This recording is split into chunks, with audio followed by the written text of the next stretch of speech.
Now, in the last few lessons, we looked at why CSS is useful and how you can implement it using inline, internal, or external CSS.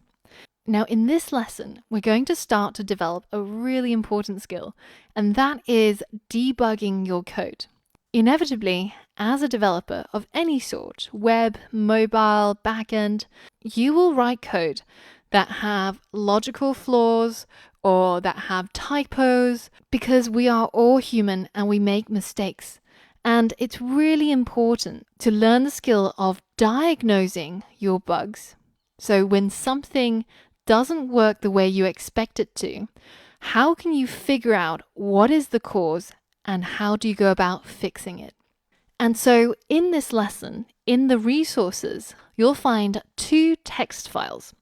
One called Debugging Problem 1 and the other one called Debugging Problem 2. And what I want you to do is to go inside your index.html and hit Command A or Control A to select everything, and then hit backspace to delete everything.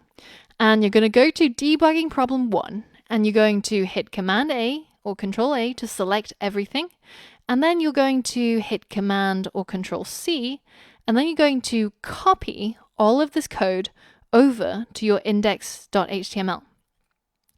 And then you're going to hit Save, and you're going to refresh your page to see that, oh, what happened? Where did all of our beautiful CSS styling go? And this is your first challenge to debug and fix the code and try to figure out what's going on here. So pause the video and give it a go. All right, so you might have found out the issue by painstakingly going through the code line by line. Now, you might have also not found the bug, so let me walk you through a workflow of how you can approach debugging now and also in the future. So the first thing that we're going to use is we're going to pull up the Chrome developer tools. And this is one of the reasons why we're using Chrome to develop our websites and web apps, even though perhaps there are other browsers that you might prefer using on a day-to-day basis. And one of the reasons is because of something called the Chrome developer tools. So if you head over to View in the Chrome menu and you go over to Developer, then you have this thing called Developer Tools. And if you click on it, it brings up this console. So there's a whole bunch of tabs here, including network, performance, sources, elements. And we've checked out elements before when we right-clicked on something and we said inspect. That's what we were bringing up. We were bringing up the Chrome developer tools. So if we head over to console, then you can see that Chrome is actually reporting an error here to you. And it's telling you that it failed to load the resource, and there's an error where the file that you're trying to pull up is not found.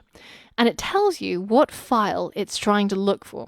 It's trying to look for something at /css/styles.css. So if we go over to our code and we look at the part where we ask the browser to load this particular file, /css/styles.css, then we will find it over here on line 6.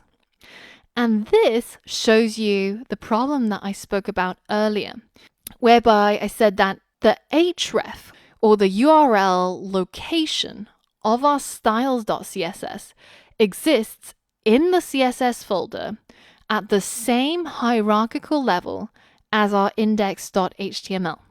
But I've very sneakily added this leading /, and that makes this link relative to the root. Whereas without that leading /, it makes this link relative to the subdirectory that the index.html exists in.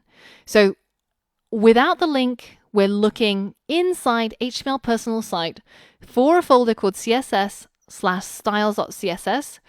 With the leading /, we're looking for the root of the website, which we currently don't actually have. So all we need to do to fix this bug is to delete that leading /, hit save, and refresh our website. you'll see that error in the console now disappears and our styles are restored to our page. So that's the solution for the first debugging problem. Did you manage to get it right? Now let's move on to the second debugging problem. So again, similarly, we're going to hit Command or Control A and delete everything inside our index.html. We're going to go to debugging problem 2 and we're going to copy everything over. Going to hit save and we're going to refresh our website. And again, something has broken, but it hasn't broken as dramatically as previously. Now I want you to pause the video and figure out how we can restore it to the previous look and feel by fixing our code. So pause the video now and give it a go. So the first step of debugging always starts with identifying the problem. What is the problem here? Well, our background used to be a light green color and now it's white.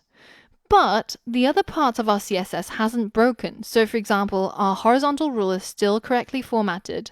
Our H1 and H3 are also formatted using our external CSS. So it's probably not to do with the location of the style sheet. So the only issue that we need to fix is, why is it that the background is white, but in our style sheet, we said that the body's background should be our light green color?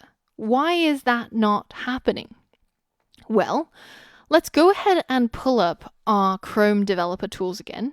And if we look inside elements and we select the body here, and we go over to this styles section over here, then you can see that it's showing us all of the CSS that's being applied to the body of our web page.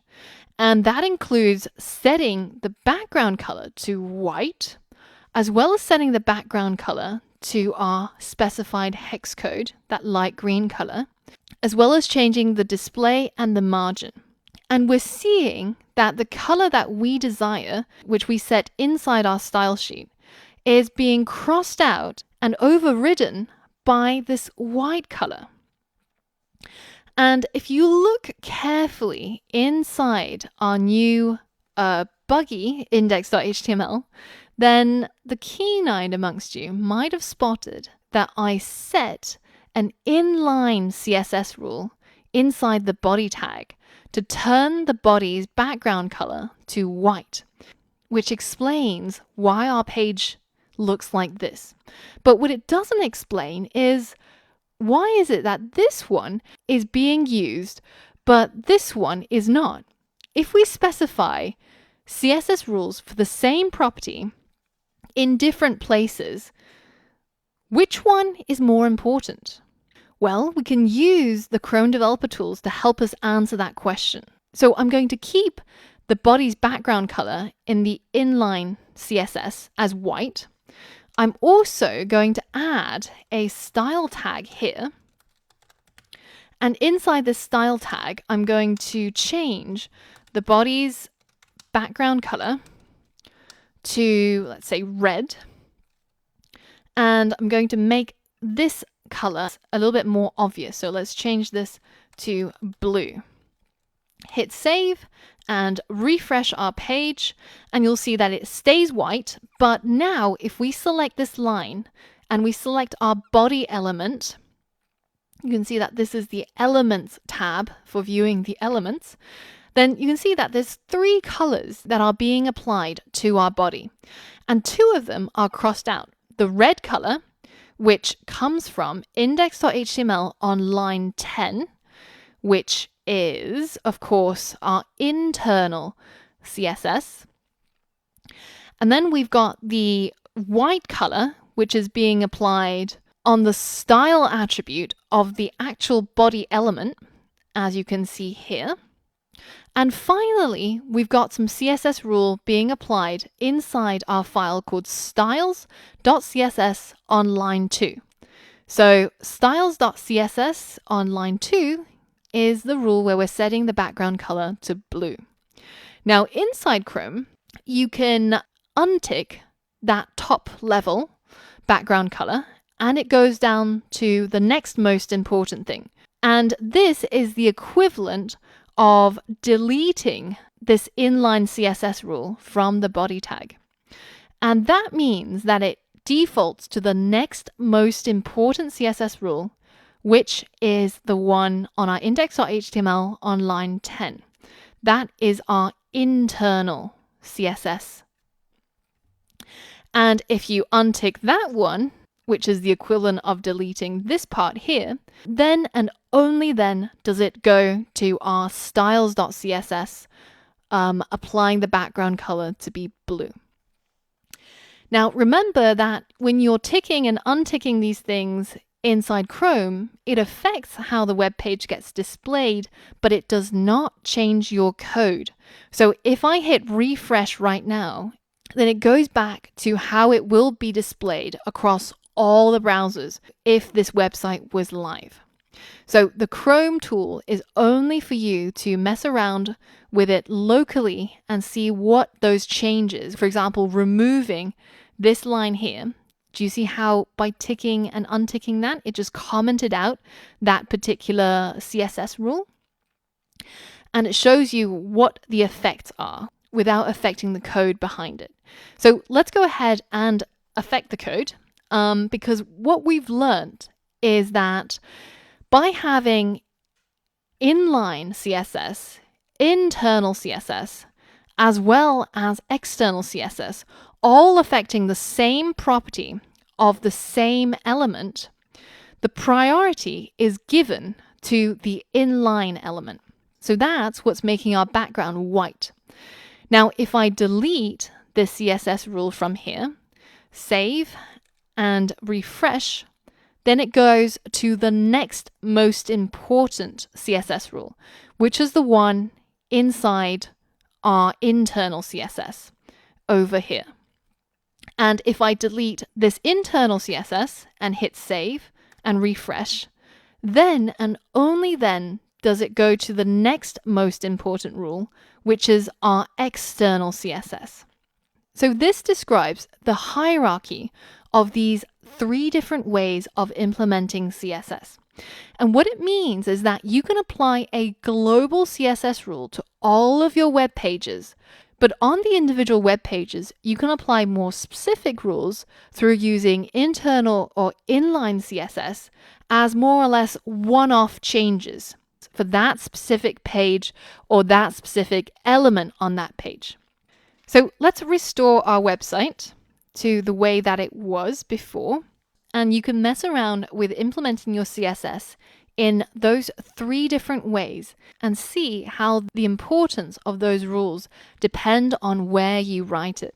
Now, in terms of best practice, as a web designer, it's usually suggested that you implement all of your styles inside your external CSS. Now, in the next lesson, we're going to look more closely at the CSS syntax and what a CSS rule is composed of. So for all of that and more, I'll see you on the next lesson.